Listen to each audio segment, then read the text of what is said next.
ओम शांति। आज है 8 जुलाई 2025 की साकार मुरली से। बाप दादा इसमें कहते, मीठे बच्चे। हाँ जी बाबा, यह तुम्हारा जीवन बहुत अमूल्य है क्योंकि तुम श्रीमत पर विश्व की सेवा करते हो। इस हेल को हेवन बना देते हो।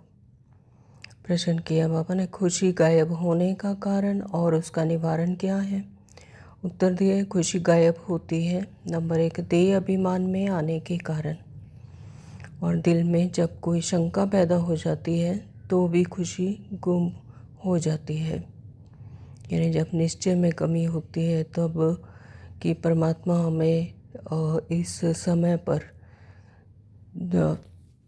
श्रीमत दे रहे हैं, हमारे सम्मुख हैं, तो फिर खुशी गुम हो जाती है। जब देह अभिमान में आ जाते हैं, इस 5 तत्वों की दुनिया में, इस देह भान में आ जाते हैं, तब खुशी गुम हो जाती है। इसलिए बाबा राय देते हैं, जब भी कोई शंका उत्पन्न हो तो फौरन बाबा से पूछो। देही अभिमानी रहने का अभ्यास करो तो सदैव खुश रहेंगे। है ना। तो जब खुशी गायब हो जाती है तो स्वयं परम पिता परमात्मा से रूरियान करो, और शंका उत्पन्न हो तो फौरन बाबा से पूछो और देही अभिमानी रहने का अभ्यास करो। जितना जितना आत्मिक स्मृति में रहेंगे उतनी खुशी रहेगी। ओम शांति। ओम शांति बाबा। ऊंचते ऊंच भगवान। और फिर भगवान उवाच, बच्चों के आगे मैं तुमको ऊंचते ऊंच बनाता हूँ, तो तुम बच्चों को कितनी खुशी होनी चाहिए, है ना। तो परमात्मा हमें ऊंचते ऊंच बनाते हैं, हमारे आत्मिक स्मृति हमें दिलाते हैं, तो हमें ये स्मृति आती है कि आत्मा कितनी ऊंच है। और बाबा कहते हैं, मैं तुमको ऊंचते ऊंच बनाता हूँ। तो जितनी जितनी आत्मिक स्मृति में, हायर फ्रिक्वेंसी में जाते हैं, तो फिर बाबा कहते हैं कि तुम बच्चों को कितनी खुशी होनी चाहिए। समझते भी हो, बाबा हमको सारे विश्व का मालिक बनाते हैं, तो बाबा ही हमें सारे विश्व का मालिक बनाते हैं। तो मनुष्य कहते हैं परम पिता परमात्मा ऊंचते ऊंच हैं। बाप खुद कहते हैं, मैं तो विश्व का मालिक बनता नहीं हूँ। तो मनुष्य कहते हैं परम पिता परमात्मा ऊंचते ऊंच हैं, लेकिन परमात्मा क्या कहते हैं कि मैं तो तुम्हें बनाता हूँ विश्व का मालिक, लेकिन मैं नहीं बनता। तो भगवान उवाच, मुझे मनुष्य कहते हैं ऊंचते ऊंच भगवान, और मैं कहता हूँ मेरे बच्चे ऊंचते ऊंच हैं। मैं तो सिद्ध कर बताते हैं, और बाबा सिद्ध करके बताते हैं कि विश्व का मालिक का राज्य भाग्य तुम्हें देता हूँ, लेकिन मैं नहीं करता हूँ राज्य भाग्य में, मैं नहीं आता हूँ, तो इसलिए मेरे बच्चे ऊंचते ऊंच हैं। पुरुषार्थ भी ड्रामानुसार कराते हैं, कल पहले मुआफिक। तो बाप समझाते रहते हैं, कुछ भी बात ना समझो तो पूछो। अगर कहीं पर भी शंका है, निश्चय में कमी है, तो परमात्मा से स्वयं ही पूछो। तो मनुष्यों को तो कुछ भी पता नहीं है, दुनिया क्या है, वैकुंठ क्या है। भल कितने भी कोई नवाब मुगल आदि होकर गए हैं, भल अमेरिका में कितने भी पैसे वाले हैं, परंतु इन लक्ष्मी नारायण जैसे तो कोई हो ना सके। वह तो वाइट हाउस आदि बनाते हैं, परंतु वहाँ तो रतन जड़ित गोल्डन हाउस बनते हैं, है ना। तो यहाँ पर बाबा कहते हैं स्थूल दुनिया में जैसे अमेरिका वाले या नवाब मुगल होकर गए हैं, बहुत पैसे वाले होके गए, लेकिन फिर भी उनका कंपैरिजन लक्ष्मी नारायण से नहीं कर सकते, क्योंकि वहाँ पर तो यहाँ पर तो वाइट हाउस आदि बनाते हैं, कितनी सुख सुविधा होती है, लेकिन वहाँ पर यानी स्वर्ग में रतन जड़ित गोल्डन हाउस बनाते हैं। सतयुग में रतन जड़ित गोल्डन हाउस बनाते हैं, तो उसको कहा ही जाता है सुखधाम, जहाँ सुख ही सुख है। तुम्हारा ही हीरो हीरोइन का पार्ट है। तो बाबा कहते तुम ही हीरो हीरोइन का पार्ट निभाते हो, तुम ही हो हीरो हीरोइन, इस विश्व के महाराजा महाराजन बनते हो, तुम डायमंड बनते हो। गोल्डन एज थी, अब है आयरन एज। बाप कहते हैं तुम कितने भाग्यशाली हो। भगवान खुद बैठ समझाते हैं, तो तुमको कितना खुश रहना चाहिए। ना। तो इस सृष्टि के रचनाकार वो स्वयं खुद ही समझाते हैं तुम्हें, जो स्थापना कर रहे हैं तो वो खुद सम्मुख बैठकर समझाते हैं। तो इससे कितनी खुशी होनी चाहिए कि इसमें कोई भी संशय आना नहीं चाहिए। तुम्हारी यह पढ़ाई है ही नई दुनिया के लिए। यह तुम्हारा जीवन बहुत अमूल्य है क्योंकि तुम विश्व की सर्विस करते हो। तो यह तुम्हारा जीवन, बाबा कहते कितना अमूल्य है इस समय पर, संगम युग पर। इसमें तुम अपना राज्य भाग्य लेते हो, अपना प्रारब्ध बनाते हो, नई दुनिया में जाने के लिए पढ़ाई करते हो। तो ये तुम और विश्व की सेवा करते हो। तो पाप को बुलाते ही हैं, आकर हेल को हेवन बनाओ। तो परमात्मा का यही इस समय यही कर्तव्य है कि इसको हेल को हेवन बनाते हैं, कलयुग को फिर से सतयुग में लाते हैं। हेवनली गॉड फादर कहते हैं ना, इसीलिए परमात्मा को हेवनली गॉड फादर भी कहते हैं। बाप कहते हैं तुम हेवन में थे ना, अब हेल में हो, है ना। तो पहले हम सतयुग में यानी स्वर्ग में थे और अब हेल में है यानी कलयुग में हैं, फिर हेवन में होंगे। और अभी संगम युग पर हैं, हम पुरुषार्थ कर रहे हैं, प्रारब्ध पाकर फिर से हेवन में जाएंगे, सतयुग में जाएंगे। हेल शुरू होता है तो फिर हेवन की बातें भूल जाती हैं, है ना। तो ये सृष्टि चक्कर है जहाँ पर जब हेल होता है, आत्मिक समृद्धि विस्मृत हो जाती है, तो फिर है हेल शुरू हो जाता है। और जब फिर से हमें अपने आत्मिक समृद्धि आती है और प्रारब्ध पाकर हम फिर से हेवन में जाते हैं। तो बाबा कहते हैं जब हेल शुरू होता है तो हेवन की बातें भूल जाती हैं। यह तो फिर भी होगा। तो यह सृष्टि चक्कर इसी तरह से चलता रहता है। तो बाबा कहते हैं फिर से यह होगा, फिर भी तुमको गोल्डन एज से आयरन एज में ज़रूर आना है। बाबा बार बार बच्चों को कहते हैं दिल में कोई भी शंका हो जिससे खुशी नहीं रहती तो बताओ। बाप बैठ पढ़ाते हैं तो पढ़ना भी चाहिए ना। खुशी नहीं रहती है क्योंकि तुम देह अभिमान में आ जाते हो, खुशी तो होनी चाहिए ना। बाप तो सिर्फ ब्रह्मांड का मालिक बनाते हैं, तुम तो विश्व के मालिक भी बनते हो। भल बाप को क्रिएटर कहा जाता है, परंतु ऐसे नहीं कि प्रलय हो जाती है ना। परमात्मा को चाहे क्रिएटर कहा जाता है, लेकिन ऐसा भी नहीं है कि प्रलय हो जाती है और पूरी तरह से दुनिया ख़त्म हो जाती है, ऐसा नहीं है। फिर नई दुनिया रचते हैं, यहाँ पर ट्रांसफॉर्मेशन होती है, पुरानी दुनिया को ही नई दुनिया बनाया जाता है। बाप कहते हैं मैं सिर्फ पुरानी को नया बनाता हूँ, पुरानी दुनिया विनाश कराता हूँ, तुमको नई दुनिया का मालिक बनाता हूँ। मैं कुछ करता नहीं हूँ, यह भी ड्रामा में नूंद है। पतित दुनिया में ही मुझे बुलाते हैं, पारसनाथ बनाता हूँ तो बच्चे खुद पारसपुरी में आ जाते हैं, वहाँ तो मुझे कभी बुलाते ही नहीं हैं। तो बाबा आज उलाहना दे रहे हैं कि पारसनाथ में जब तुम जाते हो, खुद जाते हो, तो फिर मुझे वहाँ कोई कभी बुलाते ही नहीं है, क्योंकि वहाँ भी स्मृति हो जाती है परमात्मा की भी, वहाँ पता ही नहीं। क्योंकि आत्मिक स्मृति में फुल फ्लेश्ड रहती है आत्मा अपने सतो प्रधानता में, लेकिन परमात्मा को बुलाने की वहाँ पर कोई भी दरकार नहीं। तो कभी बुलाते हो कि बाबा पारसपुरी में आकर थोड़ी विज़िट तो लो। हाँ, तो बाबा पूछ रहे हो कि क्या ऐसे बुलाते हो कि पारसपुरी में आओ और थोड़ा विज़िट लो? बुलाते ही नहीं। गायन भी है दुख में, सिमरन सब करें पतित दुनिया में याद करते हैं, सुख में करे ना कोई, है ना। तो यहाँ पर भी स्थूल दुनिया में भी जब दुखी होता है इंसान तो परमात्मा को याद करते हैं, लेकिन जब सुख में होते हैं तो याद नहीं करते हैं। तो सतयुग में भी सुख में सुख ही सुख है, वहाँ पर परमात्मा को याद करने की कोई दरकार नहीं। ना याद करते हैं ना बुलाते हैं, सिर्फ द्वापर में मंदिर बनाकर उसमें मुझे रख देते हैं। द्वापर युग से जब देहभान में आती है आत्मा और अपने ही आत्मिक सुख के लिए परमात्मा को याद करने लग पड़ती है, तो फिर बाबा कहते हैं कि मंदिर आदि बनाकर उसमें मुझे रख देते हैं। पत्थर का नहीं तो हीरे का लिंग बनाकर रख देते हैं, मतलब उस समय तो फिर भी पत्थर का नहीं हीरे का लिंग बनाकर रखते हैं, यानी स्मृति में होते हैं। तो फिर वहाँ पर हीरे का लिंग बना कर रखते हैं। और पूजा करने के लिए कितनी वंडरफुल बातें हैं। अच्छी तरह से कान खोल कर सुनना चाहिए, कान भी प्योर करना चाहिए, यानी ये कर्मेंद्रियाँ जो भी हैं हमारी, बाबा कहते हैं इन्हें भी प्योर करना चाहिए। तो अच्छी तरह से सुनना चाहिए, प्योरिटी फर्स्ट। कहते हैं शेरनी का दूध सोने के बर्तन में ही ठहर सकता है ना। तो ज्ञान उन्हें ही ठहर सकता है जिनके अंदर से प्योरिटी होगी, जिनमें उसमें ही ज्ञान ठहर सकता है।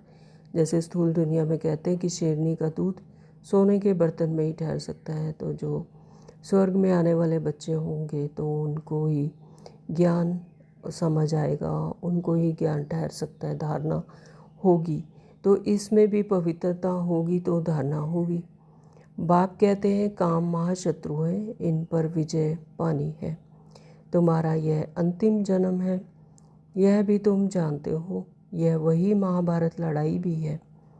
कल्प कल्प जैसे विनाश हुआ है, हूबहू अब भी होगा ड्रामा अनुसार। तुम बच्चों को स्वर्ग में फिर से अपने महल बनाने हैं, जैसे कल पहले बनाए थे। स्वर्ग को कहते ही हैं पैराडाइज। पुराणों में पैराडाइज अक्षर निकला है। कहते हैं मानसरोवर में परियां रहती थी। तो इस तरह से शास्त्रों में भी और स्थूल जो की बातें कही गई हैं, गाई गई हैं कि मानसरोवर से में परियां रहती थी। तो वहाँ पर सभी कुछ सतो प्रधानता, प्रकृति भी, हर तरह का सुख था। तो बाबा कहते स्वर्ग में तुम अपने महल बनाने हैं तुम बच्चों को। और जैसे कल्प पहले भी बनाए थे तो वैसे ही हर कल्प बनाते हैं। उसमें कोई टुपका लगाए तो परी बन जाए। मानसरोवर की बात है, बाबा कहते हैं कि मानसरोवर की बात कहते हैं कि उसमें परियां रहती थी, उसमें कोई टुपका लगाए यानी डुबकी लगाए तो परी बन जाए। वास्तव में है ज्ञान महान सरोवर। तो एक्चुअली तो वो सिंबॉलिकली ऐसे दिखाया हुआ है। वो बात है ज्ञान मानसरोवर की, जो जितना ज्ञान धारण करेगा तो वो उतना ही सतो प्रधान बनेगा, यानी परी बन जाएगा। तो उसमें तुम क्या से क्या बन जाते हो। शोभनिक को परी कहते हैं। ऐसे नहीं पंखों वाली कोई परी होती है। तो जैसे तुम पांडवों का महावीर कहा जाता है, उन्होंने फिर पांडवों के बहुत बड़े बड़े चित्र, गुफाएं आदि बैठ दिखाई है। तो यहाँ पर जो ज्ञान प्राप्त कर रहे हैं पांडव, परमात्मा का पहचान चुके हैं, तो उन्हें ही पांडवों को महावीर कहा जाता है। लेकिन भक्ति मार्ग में कैसे पांडवों के बड़े बड़े चित्र, गुफाएं ऐसे दिखा दी हैं, तो ये सब सिंबॉलिकल है। जैसे उन्हें समृद्धि है तो उन्होंने उसी तरह से चित्र बना दिए, गुफाएं बना दी। भक्ति मार्ग में कितने पैसे बर्बाद करते हैं। पाप कहते हैं हमने तो बच्चों को कितना साहूकार बनाया। तो परमात्मा ने ज्ञान रतन देकर बच्चों को कितना साहूकार बनाया, सतो प्रधान बनाया। तो तुमने इतने सब पैसे कहाँ किए। तो बाबा पूछ रहे हैं भारत कितना साहूकार था, अभी भारत का क्या हाल है। जो 100% सॉल्वेंट था अब 100% इंसॉल्वेंट बन पड़ा है। अभी तुम बच्चों को कितनी तैयारी करनी चाहिए। बच्चों आदि को भी यही समझाना है कि शिव बाबा को याद करो तो तुम श्री कृष्ण जैसे बनोगे। शिव बाबा को याद करेंगे तुम श्री कृष्ण जैसे बनोगे। तो यानी ये किसी एक पर्सनल आइडेंटिटी की बात नहीं है, ये एक आत्मिक स्थिति की बात है कि तुम्हारी जो आत्मा की स्थिति है सतो प्रधानता, तो श्री कृष्ण जैसे तुम बनोगे। तुम बच्चों को कितनी खुशी रहनी चाहिए, लेकिन अपार खुशी उन्हें ही रहेगी जो सदा दूसरों की खिदमत में, सेवा में रहते हैं, है ना। तो बाबा कहते हैं कि कितनी खुशी रहनी चाहिए तुम्हें कि तुम्हें परमात्मा स्वयं आकर, तुम्हारे सम्मुख आकर, जिन्हें कि मनुष्य ढूंढ रहे हैं अभी तक, लेकिन तुम्हारे तो सम्मुख हैं। और कितनी अपार खुशी उन्हें ही रहेगी जो सदा दूसरों की खिदमत में रहते हैं, जो परमात्मा का श्रीमत पर चलते हैं, श्रीमत धारण करते हैं, धारणा में रहते हैं। तो बाबा कहते हैं कि फिर वो दूसरों की खिदमत में रहते हैं। मुख्य धारणा चलन बहुत बहुत रायल हो। खान पान बहुत सुंदर हो, है ना, तो चाल चलन भी बहुत रॉयल हो और खान पान भी बहुत सुंदर हो। तुम बच्चों के पास जब कोई आते हैं तो उनकी हर प्रकार से खिदमत करनी चाहिए, स्थूल भी हो तो सूक्ष्म भी। तो खिदमत किस तरह से करनी है, स्थूल भी और सूक्ष्म भी, रूहानी सेवा भी। तो जिस्मानी रूहानी दोनों करने से बहुत खुशी होगी। तो कोई भी आए तो उनको तुम सच्ची सत्यनारायण की कहानी सुनाओ। तो हम बच्चे क्या हैं, परमात्मा के राइट हैंड है, तो जो परमात्मा का कर्तव्य है वो हमारा कर्तव्य है। तो इसलिए बाबा कहते कोई भी आए तो तुमको उनको सच्ची सत्यनारायण की कहानी सुनानी है, यानी उनके सत्य स्वरूप का परिचय देना है। शास्त्रों में तो क्या क्या कहानियाँ लिख दी हैं। विष्णु की नाभि से ब्रह्मा निकला, फिर ब्रह्मा के हाथ में शास्त्र दे दिए हैं। अब विष्णु की नाभि से ब्रह्मा कैसे निकलते हैं, कितना राज है। तो ये बाबा हमें श्रीमद् द्वारा रोज़ समझाते हैं कि कैसे विष्णु की नाभि से ब्रह्मा निकला, ये शास्त्रों में दिखा दिया है। लेकिन विष्णु ब्रह्मा की नाभि से कैसे निकला, ये अब हम समझते हैं। तो ये कितनी राज की बात है कि ब्रह्मा बाबा ही फिर आगे जाकर विष्णु की उपाधि पर आते हैं। ब्रह्मा सो विष्णु, विष्णु सो ब्रह्मा बनते हैं। ब्रह्मा को विष्णु बनने में सेकंड लगता है, सेकंड में जीवन मुक्ति कहा जाता है। बाप ने साक्षात्कार कराया, तुम विष्णु का रूप बनते हो। सेकंड में निश्चय हो गया, बिना साक्षात्कार भी हुआ। नहीं तो कलकत्ता में जैसे रजाई ठाट में रहते थे, कोई तकलीफ नहीं थी, बड़ा रॉयल्टी से रहते थे। अब आप तुम्हें यह ज्ञान रत्नों का व्यापार सिखलाते हैं।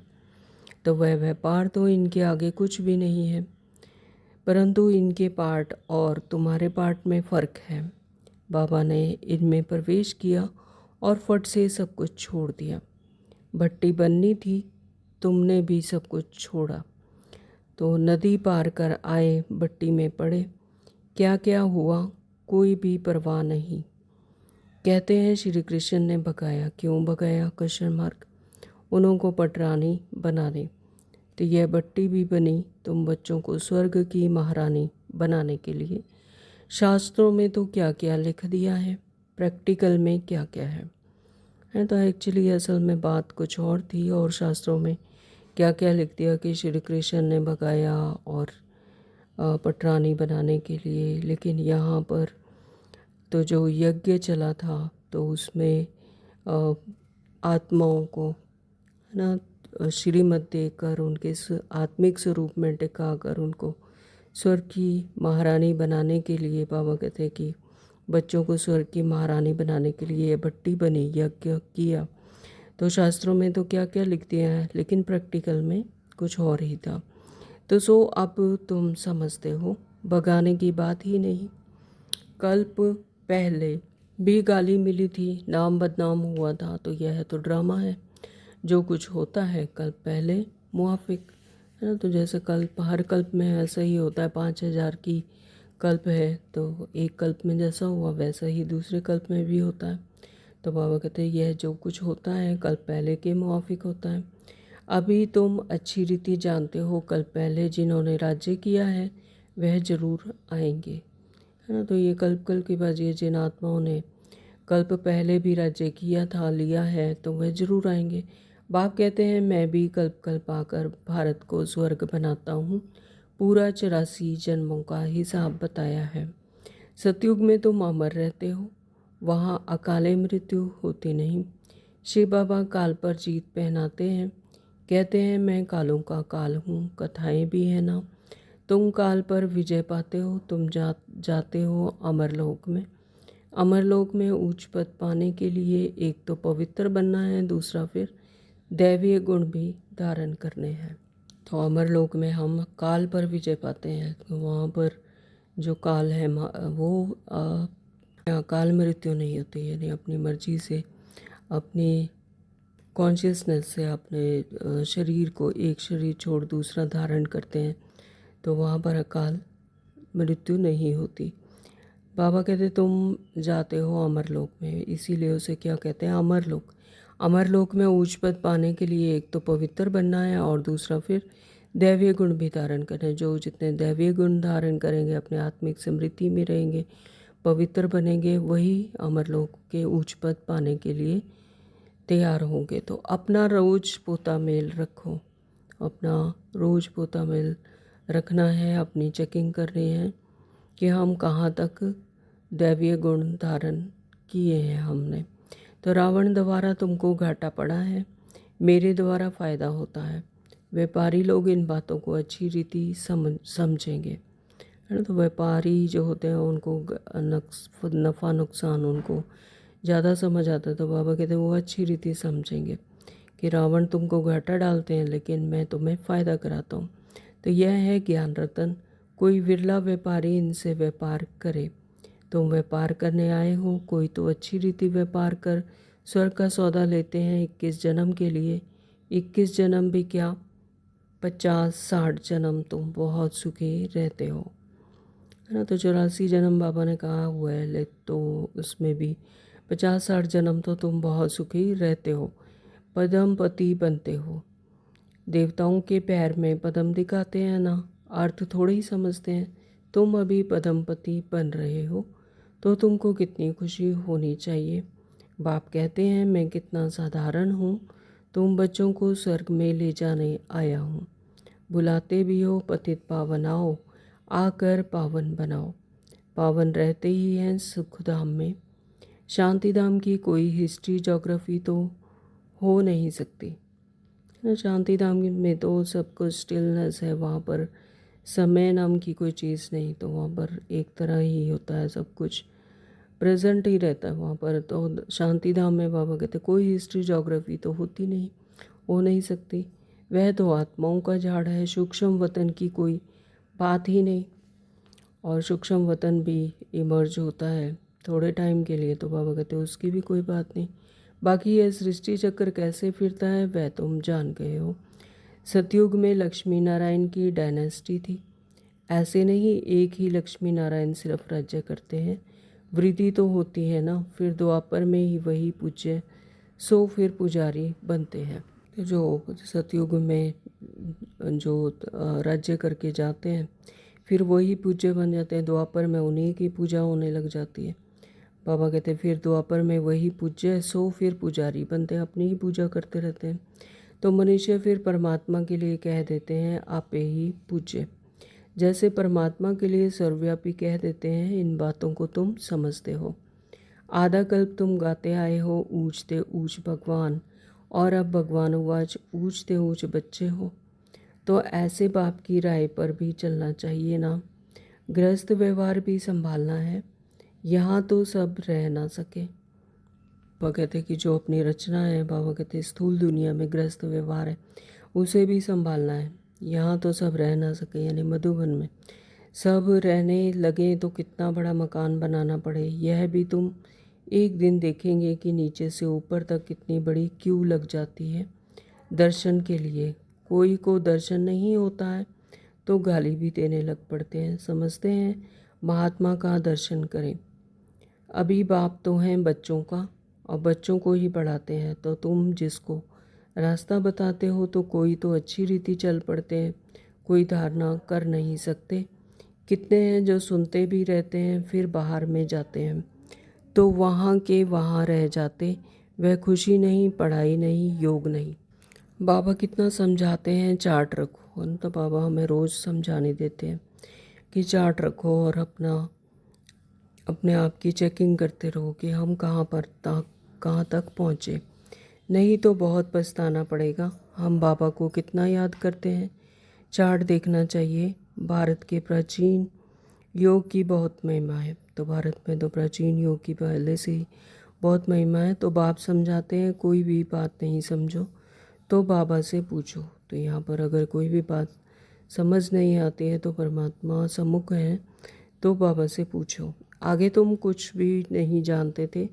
बाबा कहते हैं यह है कांटों का जंगल, काम महाशत्रु है। यह अक्षर खुद गीता के हैं। गीता पढ़ते थे परंतु समझते थोड़े ही थे। बाबा ने सारी आयु गीता पढ़ी, समझते थे गीता का महात्म बहुत अच्छा है। यानी ब्रह्मा बाबा की बात है कि उन्होंने सारी आयु गीता ही पढ़ी जब तक कि उन्हें संगम युग पर परमात्मा का परिचय नहीं मिला था, तो समझते थे कि गीता ही बहुत अच्छी महात्म है। भक्ति मार्ग में गीता का कितना मान है। गीता बड़ी भी होती है, छोटी भी होती है। श्री कृष्ण आदि देवताओं के वही चित्र पैसे पैसे में मिलते रहते हैं। उन्हीं चित्रों के फिर कितने बड़े बड़े मंदिर भी बनाते हैं। तो बाप समझाते हैं, तुमको तो विजय माला का दाना बनना है। ऐसे मीठे मीठे बाबा को बाबा बाबा भी कहते हैं, कहते भी हैं, स्वर्ग की रजाई देते हैं। फिर भी सुनंती कथंती अहो माया फारकती देवंती। बाबा क्या कह रहे हैं कि तुमको तो विजय का माला बनना है। बड़े बड़े चित्र बनाते हैं, मंदिर बनाते हैं। बच्चे समझते हैं मीठे मीठे बाबा हमें पढ़ाने आते हैं, बाबा बाबा भी कहते रहते हैं। समझते भी हैं कि स्वर्ग की रजाई देते हैं। फिर भी सुनंती कथंती यानी अच्छी तरह से ज्ञान सुनते हैं, कहते भी हैं, सुनाते भी हैं दूसरों को, लेकिन फिर भी माया इतनी दुष्टर है कि फिर माया फारगति देवंती अहो माया फारकती देवंती यानी फिर ज्ञान को छोड़कर चले जाते हैं। तो बाबा का कहा तो बाबा माना बाबा। भक्ति मार्ग में भी गाया जाता है, पतियों का पति गुरुओं का भी गुरु एक ही है, तो वह हमारा फादर है। ज्ञान का सागर पतित पावन है। तुम बच्चे कहते हो बाबा हम कल्प कल्प आपसे वर्षा लेते आए हैं। तो जिन बच्चों को अभी स्मृति आ गई तो फिर बाबा कहते हैं कि उन्हें वो कहते हैं बाबा को कि कल्प कल्प हमने आपसे ही वर्षा लिया था, तो लेते आए हैं, तो कल्प कल्प मिलते हैं। आप बेहद के बाप से हमको ज़रूर बेहद का वर्षा मिलेगा। मुख्य है ही अल्फ, तो इसमें बे मर्ज है। बाबा माना वर्षा, वह है हद का और यह है बेहद का। अल्फ यानी परमात्मा और बे यानी बादशाही। तो बाबा कहते बाबा माना वर्षा, तो वह है हद का और यह है बेहद का। हद के बाबा को ढेर के ढेर हैं। हद के बाबा तो ढेर के ढेर हैं, बेहद का बाप तो एक ही है। अच्छा, मीठे मीठे 5000 वर्ष बाद फिर से आकर मिलने वाले बच्चों प्रति बाप दादा का याद प्यार और गुड मॉर्निंग। रूहानी बाप की रूहानी बच्चों को नमस्ते। हम रूहानी बच्चों की रूहानी माता पिता बाप दादा को याद प्यार गुड मॉर्निंग। नमस्ते जी, नमस्ते जी, नमस्ते जी। शुक्रिया बाबा, आपका बहुत बहुत शुक्रिया। धारणा के लिए मुख्य सार में बाबा ने कहा, नंबर 1, स्थूल सूक्ष्म खिदमत सेवा कर अपार खुशी का अनुभव करना और कराना है। तो यहाँ बाबा का हर एक बच्चा स्थूल और सूक्ष्म खिदमत करते हैं, तो यानी औरों को भी आप समान बनाते हैं। तो ये सेवा कर बाबा कहते हैं अपार खुशी का अनुभव करना और कराना है। चलन और खान पान में बहुत रॉयल्टी रखनी है। तो जो मर्यादाएं बाबा ने हमें बताई हैं, तो उसमें चलन में और खान पान में बहुत रॉयल्टी रखनी है, पवित्र रखना है। नंबर 2, बाबा ने कहा अमरलोक में ऊंच पद पाने के लिए पवित्र बनने के साथ साथ दैवीय गुण भी धारण करने हैं। अमरलोक में उच्च पद पाने के लिए पवित्र भी बनना है और दैवीय गुण भी धारण करने हैं। अपना पोता मेल देखना है कि हम बाबा को कितना याद करते हैं। अविनाशी ज्ञान रत्नों की कमाई जमा कर रहे हैं, तो यह अपनी चेकिंग करनी है, चेकिंग एंड मेकिंग। तो कान प्योर बने हैं जिसमें धारणा हो सके, है। तो कान भी मतलब ज्ञान भी सुनना है और उसे धारण करना है। कान से सिर्फ परमात्मिक वाक्य ही सुनने हैं और श्रीमत ही सुनने हैं, यानी कि कानों को भी प्योर बनाना है। बाबा कहते कि जिसमें धारणा हो सके। वरदान दिया बाबा ने, सेवा करते हुए याद के अनुभवों की रेस करने वाले सदा लवलीन आत्मा भव। तो जो सेवा करते हैं तो फिर याद के अनुभव की होते हैं, तो बाबा कहते याद के अनुभवों की रेस करने वाले सदा लवलीन आत्मा भव, यानी सदा सदा परमात्मा में लवलीन रहे। याद में रहते हो, लेकिन याद द्वारा जो प्राप्तियाँ होती हैं उस प्राप्ति की अनुभूति को आगे बढ़ाते जाओ। तो इसके लिए अभी विशेष समय और अटेंशन दो, जिससे मालूम पड़े कि यह अनुभवों के सागर में खोई हुई लवलीन आत्मा है। तो जैसे पवित्रता शांति के वातावरण की भासना आती है, वैसे श्रेष्ठ योगी लगन में मगन रहने वाले हैं। जो श्रेष्ठ योगी हैं, लगन में मगन रहते हैं, तो उनसे कैसी भासना आती है? पवित्रता शांति के वातावरण की भासना आती है। तो यह अनुभव हो। नॉलेज का प्रभाव है, लेकिन योग की सिद्धि स्वरूप का प्रभाव हो। बाबा कहते हैं कि नॉलेज का तो प्रभाव है, लेकिन योग के सिद्धि स्वरूप का भी प्रभाव हो। सेवा करते हुए याद के अनुभवों में डूबे रहो, है ना। तो सेवा करते हुए भी परमात्मा की याद में रहो, परमात्मा की याद में रहो और अनुभवों में डूबे हुए रहो। याद की यात्रा के अनुभवों की रेस करो। हर एक बच्चा याद की यात्रा में है, तो बाबा कहते याद की यात्रा के अनुभवों की रेस करो। स्लोगन दिया बाबा ने, सिद्धि को स्वीकार कर लेना, अर्थात भविष्य प्रारब्ध को यहाँ ही समाप्त कर देना। सिद्धि को स्वीकार कर लेना यानी कोई भी सेवा की तो उसका फल ले लिया, तो जैसे कि कच्चा फल खा लिया, तो बाबा कहते फिर अर्थात भविष्य प्रारब्ध को यहाँ ही समाप्त कर देना। यानी जो भविष्य में जो प्रारब्ध प्राप्त होनी है, तो जैसे कि उसमें से वो हिस्सा चला गया। तो करण करावन हार की स्मृति हमेशा याद रखनी है, कच्चा फल नहीं खाना। सिद्धि को स्वीकार कर लेना अपने आप कुछ, मैं सिर्फ निमित्त मात्र, परमात्मा करण करावन हार, तो भविष्य में प्रारब्ध प्राप्त होती है। अगर यहीं पर स्वीकार कर लिया तो फिर भविष्य की प्रारब्ध यहाँ ही समाप्त हो जाएगी। तो इसलिए बाबा ने कहा सिद्धि को स्वीकार कर लेना, अर्थात भविष्य प्रारब्ध को यहाँ ही समाप्त कर देना। ओम शांति। आज के अव्यक्त इशारे संकल्पों की शक्ति जमा कर श्रेष्ठ सेवा के निमित्त बनो। जितना जितना आप बच्चे श्रेष्ठ संकल्प की शक्ति से संपन्न बनते जाएंगे, उतना श्रेष्ठ संकल्प की शक्तिशाली सेवा का स्वरूप स्पष्ट दिखाई देगा। तो जितना जितना आप बच्चे अपने श्रेष्ठ संकल्प की स्थिति से संपन्न बनेंगे, यानी जिनके संकल्प शक्ति श्रेष्ठ होगी, उतने जितने श्रेष्ठ संकल्प की शक्ति से संपन्न होंगे, तो उतनी श्रेष्ठ संकल्प शक्तिशाली सेवा का स्वरूप स्पष्ट दिखाई देगा। हर एक अनुभव करेंगे कि हमें कोई बुला रहा है, कोई दिव्य बुद्धि द्वारा शुभ संकल्प का बुलावा हो रहा है। शुद्ध श्रेष्ठ संकल्प से वृत्ति ऐसी बनेगी कि ऑटोमेटिकली दूसरों को ये अनुभव होगा कि कोई बुला रहा है, यानी परमात्मिक को उसको भी ज्ञान मिलेगा, शुभ संकल्प का बुलावा हो रहा है।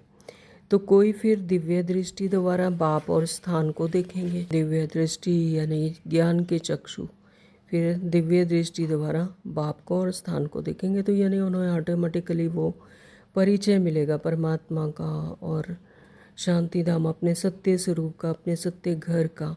तो दोनों प्रकार के अनुभवों द्वारा बहुत तीव्र गति से अपने श्रेष्ठ ठिकाने पर पहुंच जाएंगे। यहाँ अनुभव की बात है कि जिसको फिर अनुभव हो जाता है, तो फिर वह तीव्र गति से अपने श्रेष्ठ ठिकाने पर पहुंच जाएंगे। ओम शांति। तो आज बाबा ने डायरेक्शन दी है, स्थूल के साथ साथ सूक्ष्म खिदमत यानी सेवा कर अपार खुशी का अनुभव करना है।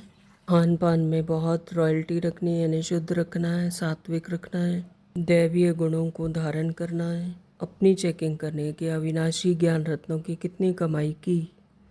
कान प्योर रखने हैं, आज बाबा ने बार बार कहा कि कान प्योर रखने हैं, जिसमें धारणा हो सके। सुनना हमें वही है जो श्रीमत हो, क्योंकि जैसा सुनेंगे वैसे ही धारणा होगी। हम बाबा ने कहा याद द्वारा प्राप्तियाँ को बढ़ाते जाओ और अनुभवों के सागर में खोई हुई लवलीन आत्मा की स्थिति में रहो। हमेशा यही स्मृति रहे कि करण करावन हार साथ है। स्वयं को हमेशा सदा ही निमित्त मात्र जाने और श्रेष्ठ संकल्प की शक्ति से संपन्न बनते जाएं। ओम शांति। Thank you Baba.